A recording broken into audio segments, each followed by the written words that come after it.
जी अच्छा जी, हमारे आज की इस प्रेजेंटेशन के जो लास्ट टू टॉपिक्स हैं, उसमें से ये सेकंड लास्ट टॉपिक मैं आप सबके सामने अब एक्सप्लेन करने जा रहा हूँ। तो ये है जी थ्रूपुट कॉस्टिंग। अच्छा, थ्रूपुट कॉस्टिंग को हम जो है सुपर वेरिएबल कॉस्टिंग भी कह सकते हैं। हमने इससे पहले वेरिएबल कॉस्टिंग पढ़ा, तो वेरिएबल कॉस्टिंग में आपको याद होगा कि हमने ये देखा था कि प्रोडक्ट की प्रोडक्शन से रिलेटेड जो कॉस्ट असाइन की जाती है कि प्रोडक्ट जो है वो उसकी प्रोडक्शन कितनी हो रही है, तो उस कॉस्टिंग को हम वेरिएबल कॉस्टिंग कहते हैं। ठीक है। तो कहा जा रहा है जी कि थ्रूपुट कॉस्टिंग जो है उसे आप सुपर वेरिएबल कॉस्टिंग भी कह सकते हैं। तो आइए देखते हैं कि हम इसे सुपर वेरिएबल कॉस्टिंग कैसे कहते हैं या क्यों कहते हैं। तो ये एक ऐसा मेथड है कि जिसमें आप जो है प्रोडक्ट की वो कॉस्ट जो है वो कैलकुलेट करते हैं जो कि उस प्रोडक्ट की जो कंपनीज के ओवरऑल प्रॉफिट में कंट्रीब्यूशन है ना, उस चीज़ को रिलेट कर रहा हो उस चीज़ के साथ। ठीक है। मतलब ये कि आप जैसे इसमें मेंशन है कि for calculating product cost that focuses on contribution of each product to a company's overall profit. कि मतलब जितने भी हर प्रोडक्ट की जो कंपनी के ओवरऑल प्रॉफिट में उसकी कंट्रीब्यूशन है हर प्रोडक्ट की, उस कॉस्ट को जो है इसमें थ्रूपुट कॉस्टिंग में कैलकुलेट किया जाता है। तो अब इस चीज़ से हमें, अगर हम थोड़ा सा इसको वेरिएबल कॉस्टिंग से रिलेट करें, तो हमें अंदाज़ा हो रहा होगा कि इसे सुपर वेरिएबल कॉस्टिंग क्यों कहा जाता है। क्योंकि वेरिएबल कॉस्टिंग में क्या था कि प्रोडक्ट की प्रोडक्शन से रिलेटेड जो कॉस्ट है, उस कॉस्ट को असाइन करना या उसे कैलकुलेट करना, उसे वेरिएबल कॉस्टिंग कहते हैं। तो यही उसको जो है एक्सटेंड करते हुए, उसको सुपर फॉर्म में ले जाते हुए अगर हम देखें, तो भाई ये जो कंपनी में हर प्रोडक्ट की जो कंट्रीब्यूशन होती है, उसके ओवरऑल प्रॉफिट को इंक्रीज करने के लिए, या उसके ओवरऑल प्रॉफिट में जो कंट्रीब्यूशन है हर प्रोडक्ट की, उसकी कॉस्ट को कैलकुलेट करना, ये थ्रूपुट कॉस्टिंग कहलाता है। ठीक है। अच्छा, अब आगे देखते हैं कि थ्रूपुट कॉस्टिंग आगे मजीद हमसे क्या कहता है। तो थ्रूपुट कॉस्टिंग जो है, अगर हम फर्दर इसको थोड़ा सा स्टडी करें, तो हम इस चीज़ पर पहुंचेंगे कि थ्रूपुट कॉस्टिंग जो है वो अ, ये एज्यूम करता है या ये मानता है, जो थ्रूपुट कॉस्टिंग का जो मेथड है उसमें ये माना जाता है कि जो डायरेक्ट मटेरियल्स जो हैं वो असल में वाहिद डायरेक्ट मटेरियल्स जो हैं वही वेरिएबल कॉस्ट है। कि मतलब आप अगर देखा जाए तो डायरेक्ट मटेरियल या मैन्युफैक्चरिंग ओवरहेड या फिर कोई भी मतलब जो प्रोडक्शन में, किसी भी प्रोडक्ट की प्रोडक्शन में एक्टिविटीज़ यूज़ की जाती हैं, सर्विसेज यूज़ की जाती हैं, कुछ भी यूज़ किया जाता है, तो थ्रूपुट कॉस्टिंग ये कहता है, ये मेथड हमें ये बताता है कि जो डायरेक्ट मटेरियल्स हैं वही असल में ट्रूली वेरिएबल कॉस्ट्स हैं। कि जो वेरिएबल कॉस्ट है वो सिर्फ और सिर्फ डायरेक्ट मटेरियल ही है। तो इसलिए ये कॉस्ट जो है वो प्रोडक्ट को असाइन की जानी चाहिए। ठीक है। इसके अलावा जो बाकी कॉस्ट है थ्रूपुट कॉस्टिंग में, वो जो है इसको वो इस चीज़ को मतलब फॉलो नहीं कर रहा होता। तो उसी चीज़ को आगे अगर एक्सप्लेन हम करें तो कहता है कि all other costs including direct labour are expensed in the period in which they occur. तो कहता है कि जो बाकी जो अदर कॉस्ट्स हैं और डायरेक्ट लेबर को इंक्लूड भी करते हुए, वो जो है जब वो अकर होती हैं तो वो एक्सपेंस में जो है आप उन्हें कंसीडर की कर सकते हैं, वो एक्सपेंस में कंसीडर किए जा सकती हैं। तो ओवरऑल अगर इसकी डेफिनेशन का हम खुलासा देखें, तो थ्रूपुट कॉस्टिंग हमें ये कहता है कि कंपनी के ओवरऑल प्रॉफिट में हर प्रोडक्ट की जो कंट्रीब्यूशन है उसकी कॉस्ट को कैलकुलेट करना थ्रूपुट कॉस्टिंग है। थ्रूपुट कॉस्टिंग सिर्फ और सिर्फ डायरेक्ट मटेरियल्स को वेरिएबल कॉस्ट का दर्जा देता है। उसके अलावा जो बाकी कॉस्ट्स हैं इंक्लूडिंग लेबर कॉस्ट, उसके बारे में ये कहा जाता है कि जब ये अकर करते हैं तो वो एक्सपेंस के तौर पर अकर करते हैं। ठीक है, उसे आप वेरिएबल कॉस्ट नहीं कह सकते। अच्छा, तो जी आगे हम चलते हैं तो देखते हैं कि थ्रूपुट कॉस्टिंग के बेनिफिट्स क्या हैं। तो सबसे पहला जो बेनिफिट है थ्रूपुट कॉस्टिंग का, वो ये है कि जो हमारी प्रॉफिट में या आउटपुट में प्रोडक्शन के दौरान जो रुकावटें आती हैं, उन रुकावटों को हम थ्रूपुट कॉस्टिंग के ज़रिए आइडेंटिफाई कर सकते हैं। कैसे कर सकते हैं? हमने इसकी डेफिनेशन में पढ़ा कि थ्रूपुट कॉस्टिंग हर प्रोडक्ट की कंट्रीब्यूशन को कैलकुलेट करता है, कंट्रीब्यूशन की कॉस्ट को कैलकुलेट करता है जो कि कंपनी के ओवरऑल प्रॉफिट में कंट्रीब्यूट करते हैं। तो उस चीज़ को अगर हम थोड़ा सा दूसरी तरफ से, दूसरे अंदाजे से, दूसरे साइड से देखें, तो हम इस नतीजे पे पहुंच सकते हैं कि हाँ यार, अगर वो हर प्रोडक्ट की कंट्रीब्यूशन को की कॉस्ट को कैलकुलेट कर रहे हैं, तो इसका मतलब कि हमारी उस प्रॉफिट में या उस आउटपुट में जो रुकावटें आ रही हैं प्रोडक्शन के दौरान, तो थ्रूपुट कॉस्टिंग के ज़रिए हम उन रुकावटों को भी आइडेंटिफाई कर सकते हैं। जाहिर सी बात है, रुकावटें आइडेंटिफाई करेंगे, उन्हें ख़त्म करेंगे, तो फिर ही जाके जो है हर प्रोडक्ट की उसकी कंपनी के ओवरऑल प्रॉफिट में जो उसकी कंट्रीब्यूशन है, उस कंट्रीब्यूशन को हम फाइंड आउट कर सकते हैं, हम कैलकुलेट कर सकते हैं। तो इसलिए पहला बेनिफिट हमारे पास जाहिर हुआ थ्रूपुट कॉस्टिंग का, वो ये कि थ्रूपुट कॉस्टिंग जो है वो अ, हमारे प्रोडक्शन के दौरान हमारे आउटपुट या प्रॉफिट में जो रुकावटें आती हैं, उनको आइडेंटिफाई करने में भी हमें हेल्प आउट करता है। अच्छा, तो दूसरा इसका बेनिफिट क्या है कि इसमें हम हमारी जो थ्रूपुट कंट्रीब्यूशन है वो हायर हो जाती है, और जो एंडिंग इन्वेंट्री वैल्यूज हैं वो कम हो जाती हैं दूसरे कॉस्टिंग मेथड्स के बनिस्बत। अगर हम देखें तो थ्रूपुट कॉस्टिंग में क्या होता है कि हमारी जो थ्रूपुट कंट्रीब्यूशन है, मतलब जो डायरेक्ट और मेन कंट्रीब्यूशन है, वो हायर हो जाती है, क्योंकि हम इसमें वेरिएबल कॉस्ट को, डायरेक्ट मटेरियल को जो है वो स्पेसिफाई कर रहे होते हैं, पॉइंट आउट कर रहे होते हैं। तो अगर हम देखें तो थ्रूपुट कॉस्टिंग में बाकी कॉस्टिंग मेथड्स की निस्बत से इसमें जो हमारी थ्रूपुट कंट्रीब्यूशन है वो ज़्यादा हो जाती है, और जो एंडिंग इन्वेंट्री वैल्यूज़ हैं, मतलब इन्वेंट्री की जो लास्ट वैल्यूज़ हैं, जो आखिरी ख़त्म होने वाली जो वैल्यूज़ हैं, वो कम हो जाती हैं। तो आप मतलब इस चीज़ से अंदाज़ा लगा सकते हैं कि हमारे पास जब इन्वेंट्री आएगी और उस इन्वेंट्री को हम जो है आगे सोल्ड आउट करेंगे, और या फिर उसको हम अपनी प्रोडक्शन में यूज़ करेंगे, तो उसकी जो एंडिंग वैल्यू है वो कम होगी ना, लेकिन थ्रूपुट कंट्रीब्यूशन जो है वो ज़्यादा होगी। तो ये थ्रूपुट कास्टिंग का हमारे पास जो है ये सेकंड बेनिफिट है। अच्छा जी, थ्रूपुट कॉस्टिंग को अगर हम फर्दर क्लासीफाई करें, तो हमारे पास थ्रूपुट कॉस्टिंग में डिफरेंट जो है वो चीज़ें आती हैं, जिसको कैलकुलेट करना पड़ता है। अब उसके लिए हम जो है वो फार्मूलाज यूज़ करते हैं। अब डेफिनेटली हम अगर मैनेजमेंट अकाउंटिंग पढ़ रहे हैं और फिर उसमें हम कॉस्ट अकाउंटिंग का जो है स्पेसिफिक पार्ट जो है उसको हम स्टडी कर रहे हैं, और उसमें कैलकुलेशन ना हो या उसमें फार्मूलाज यूज़ ना किए जाएं, तो फिर तो ये जो अकाउंटिंग का हुस्न है वो तो बिल्कुल जो है वो बुझ जाता है, वो बिल्कुल ख़त्म हो जाता है। तो अकाउंटिंग का तो हुस्न ही जो है वो अ, आप अगर अंदाज़ा लगाएं तो वो कैलकुलेशन से है, वो प्रॉफिट से है, ठीक है, सॉरी, फार्मूलाज से है। तो डेफिनेटली थ्रूपुट कॉस्टिंग में हम फार्मूले जो है वो यूज़ करते हैं। तो चंद फार्मूलाज जो है वो आपके सामने लिखे हुए हैं, मैं दोहरा देता हूँ।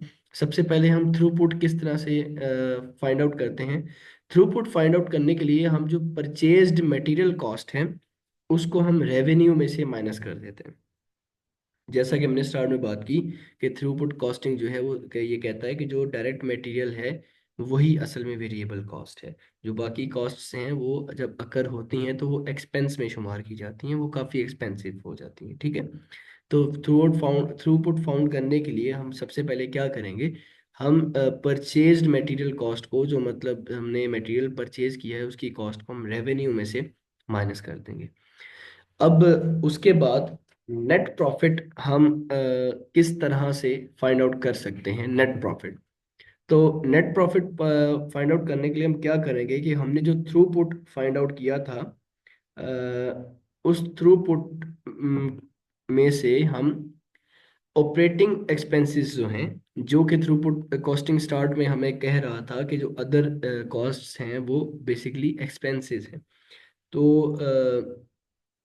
नेट प्रॉफिट में हम कैसे फाइंड आउट करेंगे कि जो हमने थ्रूपुट निकाला था रेवेन्यू में से परचेज मटेरियल कॉस्ट को माइनस करके, अब हम क्या करेंगे कि उस थ्रूपुट में से ऑपरेटिंग जो एक्सपेंसेस हैं वो हम माइनस कर देंगे, ठीक है। अच्छा, अब नेक्स्ट जो है मोस्ट इंपॉर्टेंट चीज हमारे पास आती है रिटर्न ऑन इन्वेस्टमेंट, ROI। अब ROI हम किस तरह से फाइंड आउट करेंगे। ROI का अगर हम फार्मूला देखें तो ये एक एक्सटेंसिव फॉर्म में लिखा हुआ है, जिसमें थ्रूपुट में से ऑपरेटिंग एक्सपेंसेस माइनस हो रहे हैं और फिर उसको हम इन्वेंट्री से डिवाइड कर रहे हैं। तो अगर आप थोड़ा सा गौर और फिक्र करें तो इससे पहले हमने जो नेट प्रॉफिट का फार्मूला पढ़ा था वो सेम फार्मूला था कि हम थ्रूपुट में से ऑपरेटिंग एक्सपेंसेस माइनस कर रहे हैं। तो इसका मतलब है कि रिटर्न ऑन इन्वेस्टमेंट अगर हमने फाइंड आउट करनी है तो हम नेट प्रॉफिट को इन्वेंट्री के साथ डिवाइड करेंगे। तो हमारे पास जो इन्वेस्टमेंट पर जो रिटर्न है वो उसकी वैल्यू आ जाएगी कि हमें इन्वेस्टमेंट पर रिटर्न कितना मिला है। अच्छा, देन अगर हम फर्दर मूव करें तो इन्वेंट्री टर्नओवर फाइंड आउट करने के लिए हम सिर्फ और सिर्फ थ्रूपुट को इन्वेंट्री के साथ डिवाइड करेंगे। तो अब ये ROI return on investment and inventory turnover में हमने कंफ्यूज नहीं होना। ROI में हम थ्रूपुट में से ऑपरेटिंग एक्सपेंसेस माइनस करके इन्वेंट्री के साथ डिवाइड करते हैं। तो इन्वेंट्री टर्नओवर में हम थ्रूपुट में से कुछ माइनस नहीं करते, बल्कि हम थ्रूपुट को डायरेक्टली इन्वेंट्री पर डिवाइड कर देते हैं, तो हमारे पास इन्वेंट्री टर्नओवर की वैल्यू आ जाती है। तो जी ये था अब तक हमारे पास थ्रूपुट कॉस्टिंग, ठीक है, जिसकी डिटेल्स बेनिफिट्स फार्मूलाज हमने जो है देखे, हमने पढ़े, हमने समझने की कोशिश की। फर्दर हम मूव करते हैं अपने sixth and the last topic of our today's presentation, that is make और बाय डायरेक्ट कॉस्टिंग। अच्छा जी, बिजनेस में ये बहुत जो है ना एक इंटरेस्टिंग और मज़े की कॉस्टिंग मेथड है।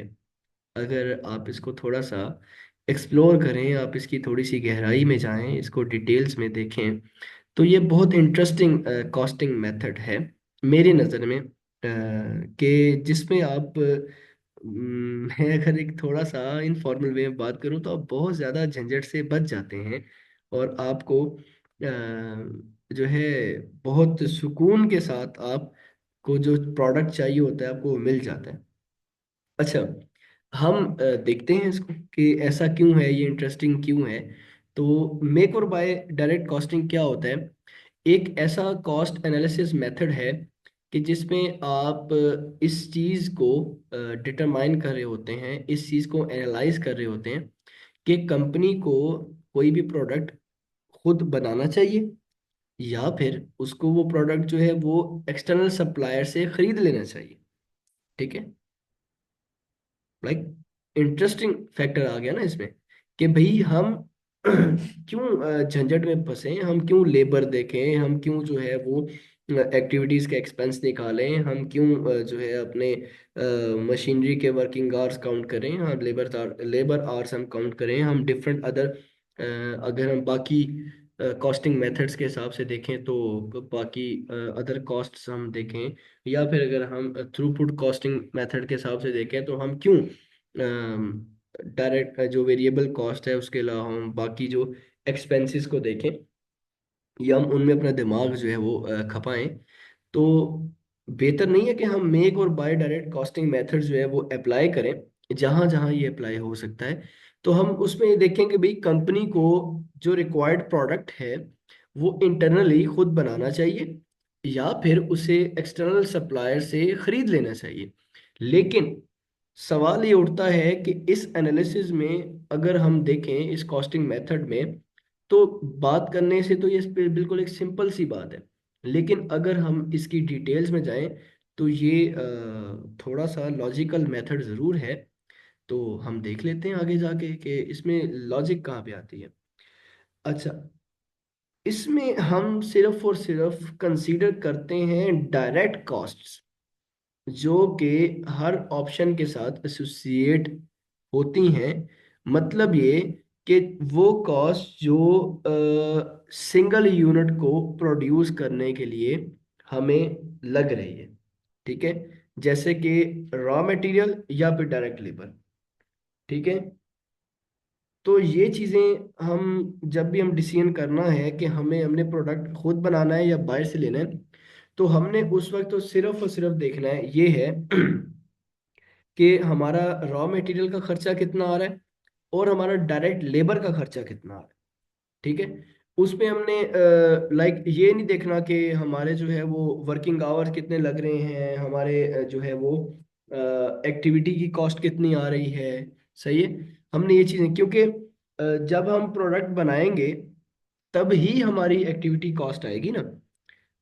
रॉ मटेरियल या डायरेक्ट लेबर वो तो कॉस्ट आनी ही आनी है, लेकिन जब हमने प्रोडक्ट बनाना है एक्टिविटी कॉस्ट तब आएगी हमारी।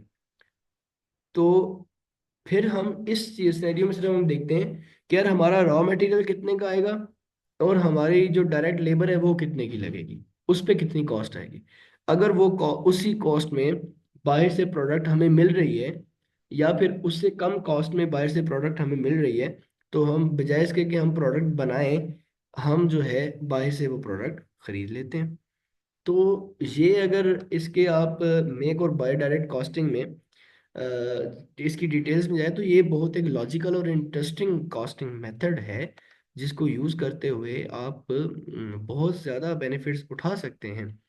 लेकिन इसमें कुछ ड्रॉबैक्स भी हैं जो हम आगे चल के देखेंगे, लेकिन उससे पहले हम इसके कुछ की पॉइंट्स पढ़ लेते हैं। इसमें यह है कि आप वही की पॉइंट्स है जो पहले मैंने आपको एक्सप्लेन किए कि आप इसमें जो है वो डायरेक्ट कॉस्ट पर ज़्यादा फोकस कर रहे होते हैं।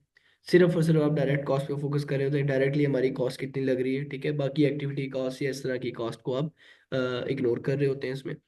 और उस पे ही फोकस करते करते करते आप अपना डिसीजन मेकिंग क्राइटेरिया सेट करते हैं कि आपने अब डिसीजन क्या लेना है कि whether you will produce your you will manufacture your own product और you will buy that product from an external buyer for your use. तो ये चीज़ आप जो है इस इन की पॉइंट्स को फॉलो करते हुए देन आगे आप डिसीजन मेकिंग करते हैं। अच्छा, बेनिफिट्स डेफिनेटली अगर ये मेथड्स हम पढ़ रहे हैं तो हर मेथड का कोई ना कोई तो बेनिफिट है ना। तो इसका भी वही बेनिफिट कुछ हमारे पास मौजूद हैं। सबसे पहले इसका एक बेनिफिट है कि सिंप्लिसिटी, सादगी इस मेथड में बहुत ज़्यादा है। सादगी क्यों है? ये स्ट्रेट फॉरवर्ड मेथड है इस चीज़ को कैलकुलेट करने के लिए, किसी भी मतलब उस कॉस्ट को कैलकुलेट करने के लिए, ठीक है। और इसमें जो है कंपेयरिंग जो ऑप्शंस हैं वो बहुत आसान है। क्यों? क्योंकि आपने सिंपली इसमें एक चीज देखनी है कि हम ये जो प्रोडक्ट बना रहे हैं इसमें हमारा रॉ मटेरियल कितने का आ रहा है और हमारा लेबर कितना का लग रहा है। अगर हमारा रॉ मटेरियल और लेबर मिला के एक यूनिट हमारा $10 में बन रहा है और बाहर से वही एक यूनिट हमें $7 में मिल रहा है, $10 हमारी अपनी कॉस्ट आ रही है, लेकिन $7 में वो यूनिट या $8 में वो यूनिट बाहर से मिल रहा है एक्सटर्नल बायर से। तो बस ठीक है, सिंपल कंपैरिजन है, हमने सिंपल कंपैरिजन कर लिया। हमें मजीद जो है इसकी डिटेल्स में जाने की जरूरत नहीं है। तो इसमें सिंप्लिसिटी बहुत ज़्यादा है। आप इसको सिंपल वे में, स्ट्रेट फॉरवर्ड वे में आप इसको कैलकुलेट करके आप इसको कंपेयर कर सकते हैं, ठीक है। तो दूसरा इसका बेनिफिट क्या है कि ये सिर्फ रेलेवेंट कॉस्ट पर फोकस कर रहा होता है, ठीक है। कैसे? जो जो ही बात जो हमने पहले बात की कि इसमें सिर्फ आप डायरेक्ट कॉस्ट कंसीडर करते हुए आप इमीडिएट एनालिसिस कर लेते हैं कि आपने कोई प्रोडक्ट बनाना है या आपने कोई प्रोडक्ट बेचना है, सॉरी खरीदना है। ठीक है। तो इसमें क्या है कि पहला बेनिफिट सिंपलिसिटी बता दिया कि इजी टू कंपेयर है, आप बस सिंपल कंपैरिजन करना है और देन बस आपका डिसीजन बन गया और आपकी कैलकुलेशन होगी, डिसीजन बन गया। दूसरा ये कि आप इसमें सिर्फ रेलेवेंट कॉस्ट पे फोकस करते हैं, कि आपने डायरेक्ट कॉस्ट पे अपने फोकस किया, आपने एनालिसिस किया और आपने जो है इमीडिएट कॉस्ट इम्पैक्ट देखा कि भाई इसको बनाने में ज़्यादा कॉस्ट लग रही है या फिर इसको खरीदने में ज़्यादा कॉस्ट लग रही है, तो बस आपने उस बेस पे इसका डिसीजन ले लिया। तो ये इसके बड़े इंटरेस्टिंग बेनिफिट्स हैं, जिसको अगर हम गौर करें तो एक इंटरेस्टिंग कॉस्टिंग मेथड है, जैसे कि मैंने स्टार्ट में कहा था। लेकिन लॉजिकल ये जरूर है, लॉजिक इसमें आउट ऑफ लॉजिक ये मेथड नहीं है हमारा। अच्छा जी, हमारे पास कुछ लिमिटेशंस फिर आ जाती हैं या कुछ ड्रॉबैक्स जो मैंने पहले जिक्र किया था कि इसमें इस कॉस्टिंग मेथड में हमारे पास कुछ ड्रॉबैक्स हैं। वो क्या है कि इसमें हमें जो है वो इनडायरेक्ट कॉस्ट को इग्नोर करना पड़ता है। ठीक है। जो इनडायरेक्ट कॉस्ट है मतलब ओवरहेड, मैन्युफैक्चरिंग ओवरहेड है। ठीक है। और इस तरह की जो एक्टिविटी कॉस्ट वगैरह होती है उसको हम इस मेथड में कंसीडर नहीं करते। ठीक है। जो कि डिसीजन मेकिंग प्रोसेस में सिग्निफिकेंट हो सकती है, लेकिन हम उनको कंसीडर नहीं करते। ये इसका एक ड्रॉबैक है, एक लिमिटेशन है। अच्छा, दूसरा इसका ड्रॉबैक ये है कि ये फुल पिक्चर को रिफ्लेक्ट नहीं करता। फॉर एग्जांपल, अब हमने अगर कोई अपना प्रोडक्ट बनाना है तो डेफिनेटली हम जब अपने यूज़ के लिए प्रोडक्ट बनाएंगे तो हम उसकी क्वालिटी देखेंगे, हम लाइक सब कुछ देखेंगे कि वो अगर हमने प्रोडक्ट आगे अपने कस्टमर को या कंज्यूमर को डिलीवर करना है तो डिलीवरी टाइम उसमें देखा जाएगा। ठीक है। सप्लायर की डिलीवरी टाइम के साथ साथ जो हमारे सप्लायर की रिलायबिलिटी है वो चीज़ें दे, मतलब जो प्रोडक्ट हमने खुद बनाना है उस प्रोडक्ट के क्वालिटी कंट्रोल, डिलीवरी टाइम, सब चीज़ें वो हम खुद उसको ऑब्जर्व कर रहे होते हैं, हम उसको मेंटेन कर रहे होते हैं। लेकिन अगर आप बाहर से कोई प्रोडक्ट खरीदते हैं तो उसकी फर्स्ट ऑफ ऑल तो उसकी क्वालिटी का आपको कोई अंदाज़ा नहीं है, आप उसकी क्वालिटी की श्योरिटी नहीं दे सकते। दूसरा, आपने वो प्रोडक्ट जब आगे अपने कंज्यूमर को डिलीवर करना है तो वहाँ से खरीद कर आगे डिलीवर करना definitely it's a time taking process. तो उस टाइम आप डिलीवरी टाइम के हवाले से काफ़ी ज़्यादा आपको इश्यूज का सामना करना पड़ सकता है। देन सप्लाई की रिलायबिलिटी, जो कि बहुत इम्पोर्टेंट चीज़ है, उस पे भी आपको फुली सेटिस्फेक्शन इसमें नहीं मिल सकती। अक्सर औक़ात आपको फुली सेटिस्फेक्शन नहीं मिलती। तो इसमें सिर्फ एक कॉस्ट कंपैरिजन करना और कॉस्ट कंपैरिजन करके इतनी ज़्यादा चीज़ों को इग्नोर कर देना, तो ये इस कॉस्टिंग मेथड का एक ड्रॉबैक है, एक लिमिटेशन है, जो कि आपको जो है आगे चल के इनका सामना करना पड़ सकता है। तो इसमें स्टेप्स क्या हैं जी, इसके बस सिंपल से इसके स्टेप्स हैं। सबसे पहले आप जो है वही सारी डिटेल्स एंड एक्सप्लेनेशंस जो मैंने पहले आपको बता दी, एक्सप्लेन कर दी। आप सिंपली इसमें जो है वो मेकिंग की जो डायरेक्ट कॉस्ट है उसको कैलकुलेट करते हैं। देन आप जो है बाइंग की जो कॉस्ट है उसको कैलकुलेट करते हैं।